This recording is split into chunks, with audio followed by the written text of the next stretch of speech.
ഇന്നിട്ട് ആരോ എന്ത് സന്ദേശമാണ് നമുക്ക് നൽകാൻ പോകുന്നത് നമുക്ക് നോക്കാം. യൂണിവേഴ്സിനും ഗുരുനാഥനും നന്ദി പറഞ്ഞുകൊണ്ട് നമുക്ക് ആരംഭിക്കാം.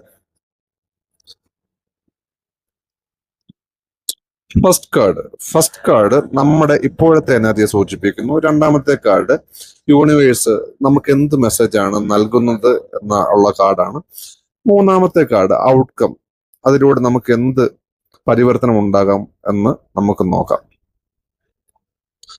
ഒന്നാമത്തെ കാർഡ് ദ എംപ്രസ് എന്ന കാർഡാണ്. രണ്ടാമത്തെ കാർഡ് ഡെത്ത് എന്ന കാർഡാണ്. മൂന്നാമത്തെ കാർഡ് നൈറ്റ് ഓഫ് കപ്സ് എന്ന കാർഡാണ്.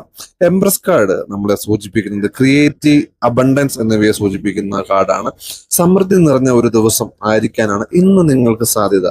റിലേഷൻഷിപ്പിലായാലും കരിയറിന്റെ കാര്യത്തിലായാലും പോസിറ്റീവ് കാര്യങ്ങൾ ഇന്ന് നമുക്ക് പ്രതീക്ഷിക്കാം. പക്ഷെങ്കിൽ ഡെത്ത് കാർഡ് നമ്മുടെ പ്രതിസന്ധികളെ അതിജീവിച്ച് നല്ലൊരു മാറ്റത്തിലേക്ക് വാതിൽ തുറക്കപ്പെടാൻ സാധ്യതയുണ്ട് എന്നാണ് യൂണിവേഴ്സ് നൽകുന്ന സന്ദേശം.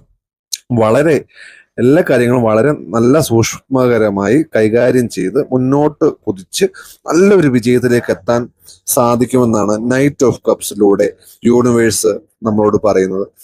എല്ലാ കാര്യങ്ങളും ഇതുപോലെ യൂണിവേഴ്സ് പറഞ്ഞ പോലെ പ്രതിസന്ധികളെ അതിജീവിച്ചാൽ നമുക്ക് നല്ലൊരു വിജയത്തിലേക്ക് എത്താം എന്നാണ് യൂണിവേഴ്സ് നൽകുന്ന സന്ദേശം ഇന്ന്. എല്ലാവർക്കും നന്ദി.